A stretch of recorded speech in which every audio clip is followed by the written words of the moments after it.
бүгдэнд нь өдрийн мэнд. За энэ тапоо дээр улс нь одоо Монгол болцсон тохиолдолд хүмүүс хаягаа олгож мэдэхгүй байгаа тийм. Энэ үед болохоор ер нь бол хятад руу шилжүүлж хагаад хаягаа шууд копи паст хийгээд холбочвол амар байдаг.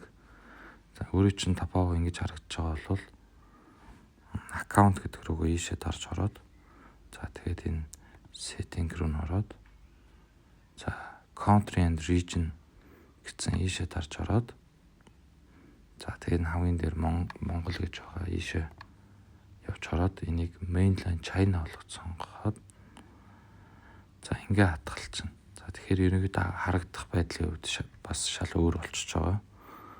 За үүний дараа яах вэ гэхээр Эрдэнэт карго руу ороод Эрдэнэт карго CGM гэдэг ингээ орно гэсэн. За энэчнээс хаягаа хуулж аваад за эхний хуулахыг дараад хуулаад авчна. За тэгээд энэчнээ энэ баруун доод болонд байгаа энэ өөрийнхөө аккаунт гэдэг рүү ороод дахиад энэ харааны зурган дээр дараа тохирохоор руу ороод за тэгээд дээрээсээ хамгийн ихнийх руу яваад орчихно. Одоо энэ хажууд тишээ сунтаагооч энэ рүү ингээд ороод за тэгээд энэ баруун дээд болонд энэ дээр дараад ингээд зөвшөөрч гинэ гэдэг ингээд дарчихна гэсэн. Ингээм бол хаяг аюу амархан холбогдчихж байгаа. Энэ бүс нутаг болон хүлээн авахч нэр утасны дугаар гэ бүгд ингээд орчихно. За зөвхөн дэлгэнгүй хаяг гэдэг дээр энэ хаягийг өөрчилж хоёр дахь хуулах хэсгийг тавина.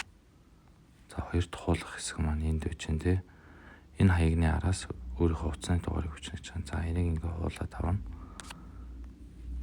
За тэгээд энийг арилгаж хагаад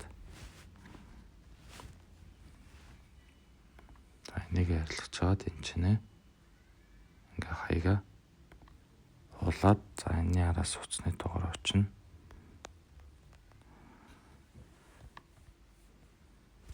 За тэгэхэд хадгалах төвчин дээрээ дараад ингээд ер нь бол хаяг холболт маань болчихж байгаа гэсэн үг. За тэгээд энэ холбосон хаягаа заавал манай пэйж рүү явуулж шалгуулж байгаарай манайхаа.